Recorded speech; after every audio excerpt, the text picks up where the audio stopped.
v.I. Lenin. Gymnasium farms and corrective gymnasia. See footnote 4. Ruskobogitstvo. See footnote 5. Written in autumn 1895. Published in the newspaper Samarsky Vestnik, number 254, November 25, 1895. Signed KTN. Published according to the text in Samarsky Vestnik. Source: Lenin Collected Works, Progress Publishers, 1972, Moscow, Volume 2, pages 73 to 80. The solution to the problem of capitalism in Russia proposed by the Narodniks and represented latterly most strikingly by Ruskobogitstvo has long been known.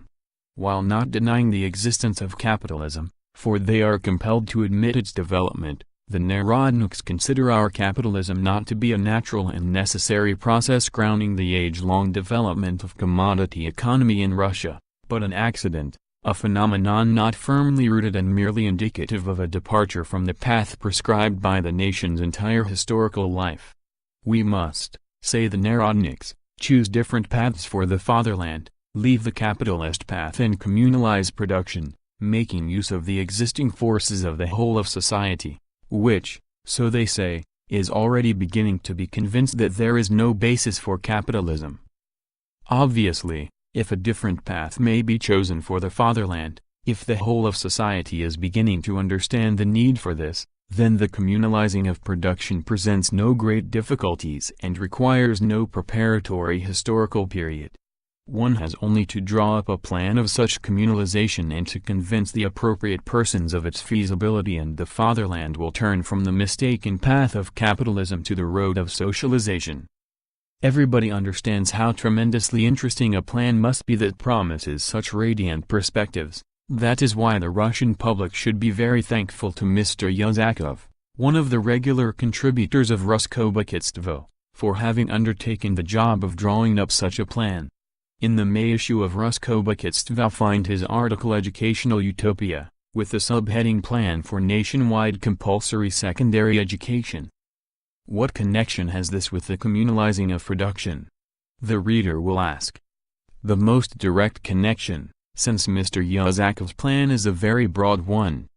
The author plans to set up in every Volostya gymnasium embracing the entire male and female population of school age, from 8 to 20 years, and to a maximum of 25 years. Such gymnasia should be productive associations that engage in farming and moral undertakings, that by their labor not only maintain the population of the gymnasia, which, according to Mr. Yazakov, constitutes a fifth of the entire population, but additionally provide resources for the maintenance of the entire child population. The detailed account made by the author for a typical Volostya gymnasium, or gymnasium farm, or agricultural gymnasium, shows that all in all the gymnasium will maintain over a hail of the entire local population. If we bear in mind that each such gymnasium, 20,000 dual, that is, 20,000 male and 20,000 female gymnasia, are projected for Russia, is provided with land and means of production, it is intended to issue 4% government-guaranteed zemstvo, see footnote 6, bonds with % redemption per annum, then we shall understand how truly enormous the plan is. Production is socialized for a total of half the population. At one blow, then, a different path is chosen for the fatherland. And that is achieved without any expenditure, on the part of the government, zemstvo, or people. It may seem a utopia only at first sight, but actually it is far more feasible than nationwide elementary education. Mr. Yazakov testifies that the financial operation required for this is no chimera or utopia, and is achieved not only, as we have seen, without any expenditure, but even without any change in the established educational plans. Mr. Yazakov quite justly remarks that all this is of no little importance when one wishes not to confine oneself to an experiment, but to achieve really nationwide education. He says, "It is true that I have not set myself the aim of drawing up a working plan, but he does give us the proposed number of male and female pupils per gymnasium, an estimate of the manpower required to maintain the entire population of the gymnasia and enumerations of the pedagogical and administrative staffs, and indicates both the rations in kind for gymnasium members and the salaries in cash for tutors, doctors, technicians and craftsmen. The author makes a detailed calculation of the number of working days required for agricultural pursuits, the amount of land needed for each gymnasium, and the financial resources needed to get them installed. He provides, on the one hand, for members of national minorities and sects who cannot enjoy the blessings of nationwide secondary education, and, on the other hand, for persons excluded from the gymnasia because of bad conduct. The author's calculations are not confined to one typical gymnasium. Not at all. He raises the issue of establishing all the 20,000 dual gymnasia and indicates how to get the land required for this and how to secure a satisfactory contingent of tutors, administrators and managers. One can understand the enthralling interest of such a plan, an interest that is not only theoretical. Evidently, the plan for communalizing production drawn up so concretely is intended to finally convince all skeptics and to demolish all who deny the feasibility of such plans, but also genuinely practical. It would be strange if the Supreme Government paid no attention to the project for organizing nationwide compulsory secondary education, particularly when the author of the proposal definitely asserts that the thing can be done without any expenditure and will meet with obstacles not so much from the financial and economic circumstances of the task, as from the cultural circumstances, which, however, are not insuperable. Such a project directly concerns not only the Ministry of Public Education, but equally the Ministry of Internal Affairs, the Ministry of Finance, the Ministry of Agriculture, and even, as we shall see below, the War Ministry. The projected corrective gymnasia will, most likely, have to go to the Ministry of Justice. There can be no doubt that the rest of the ministries will also be interested in the project, which, in Mr. Yazakov's words, will answer all the above enumerated requirements, that is, of education and maintenance, and, very likely, many others too. We are therefore certain that the reader will not complain if we set about a detailed examination of this very striking project. Mr. Yazakov's chief thought is the following: no studies whatever take place in the summer time, which is devoted to agricultural work. Further, pupils, on graduating the gymnasium, are left to work there for some time. They do winter work and are used for industrial jobs that supplement agricultural work and enable each gymnasium by its own labors to maintain all the pupils and workers, the entire teaching and administrative staff, and to cover expenditure on education. Such gymnasia, Mr. Yazakov justly remarks, would be large agricultural artels. This last expression does not, by the way, leave the slightest doubt about our being right in regarding Mr. Yazakov's plan as the first steps in the Narodnik communalization of production, as part of the new path that Russia is to choose so as to avoid the vicissitudes of capitalism. At the present time, argues Mr. Yazakov, the pupils are graduated from the gymnasium at the age of 18 to 20, and occasionally there is a delay of 1 or 2 years.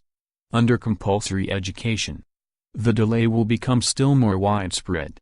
People will be graduated later, while the 3 senior classes will be made up of the 16 to 25-year age groups, if 25 years becomes the age limit, after reaching which they must leave without finishing the course.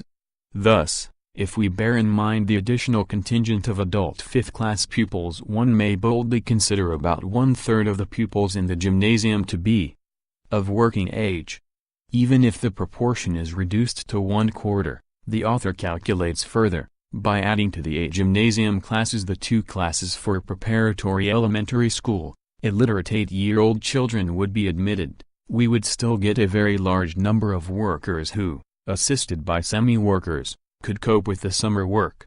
But the 10-class gymnasium farm, Mr. Yazakov remarks justly, necessarily requires a certain contingent of winter workers. Where are they to be got?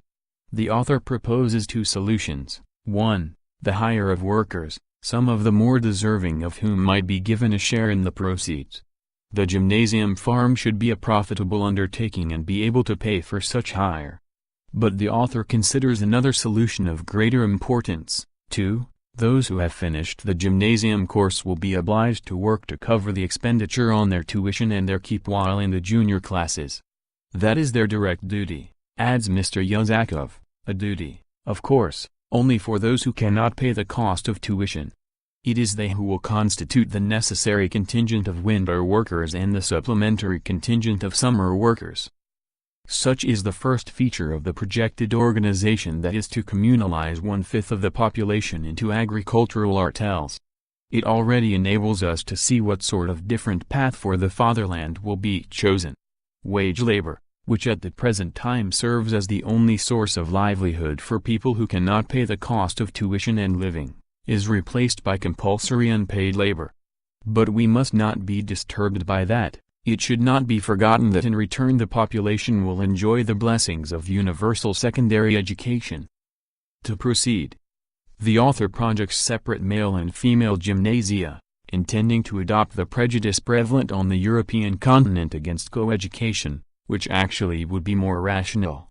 50 pupils per class or 500 for all the 10 classes, or 1,000 per gymnasium farm, 500 boys and 500 girls, will be quite a normal composition for an average gymnasium. It will have 125 pairs of workers and a corresponding number of semi-workers. If I mention, says Yazakov, that this number of workers is capable of cultivating the 2,500 desatines of land under cultivation in Malorossia, see footnote 1, for example, everybody will understand what a tremendous force is provided by the labor of the gymnasium. But in addition to these workers there will be regular workers, who work off their education and keep. How many of them will there be? The number graduated annually will be 45 pupils, male and female. A third of the pupils will undergo military service for a period of 3 years, now a quarter do so. The author raises this number to 1/3 by cutting down the length of service to 3 years. It will only be fair to place the remaining 2/3 in similar conditions. That is, in keeping them at the gymnasium to work off the cost of their education, and of the education of their comrades who have been called to the colors. All the girls may also be retained for the same purpose.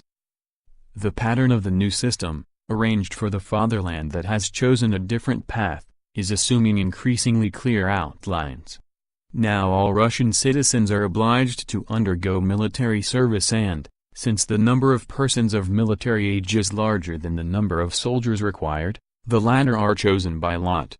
In communalized production the recruits will also be selected by lot, but as for the rest, it is proposed to place them in the same conditions, that is, to make it obligatory for them to spend 3 years in service, not military, it is true, but doing work in the gymnasium.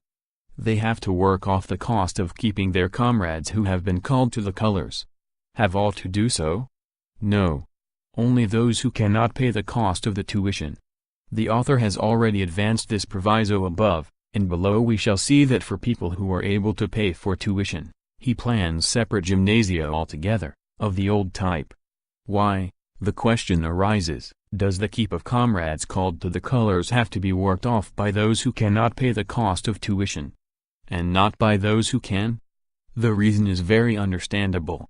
If the gymnasium pupils are divided into paying and non-paying, it is evident that the contemporary structure of society will not be affected by the reform. That is quite well understood by Mr. Yazakov himself.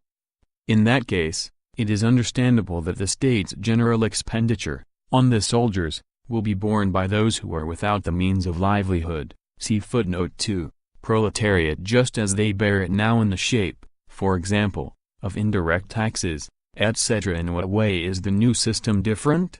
In the fact that nowadays those who have no resources can sell their labor power, while under the new system they will be obliged to work gratis, that is, for their keep alone. There cannot be the slightest doubt that Russia will thus avoid all the vicissitudes of the capitalist system. Hired labor, which contains the threat of the ulcer of the proletariat, is driven out and makes way for unpaid compulsory labor. And there is nothing surprising in the fact that people placed in relationships in which labor is compulsory and unpaid should find themselves in conditions corresponding to these relationships. Just listen to what we are told by the Narodnik, friend of the people, immediately after the foregoing. If marriages are allowed between young people who have finished the course and remain at the gymnasium for 3 years, if separate premises are arranged for the family workers, and if the profits of the gymnasium allow them to be given at least a modest allowance in cash and kind when they leave it, then such a 3 years stay there will be far less burdensome than military service. Is it not obvious that such advantageous conditions will impel the population to bend every effort to gain admittance to the gymnasia? Judge for yourselves. Firstly, they will be permitted to marry. True, according to the now existing civil legislation such permission, from the authorities, is not required at all. But bear in mind that these will be gymnasium pupils, male and female, true, as old as 25 years, but still gymnasium pupils.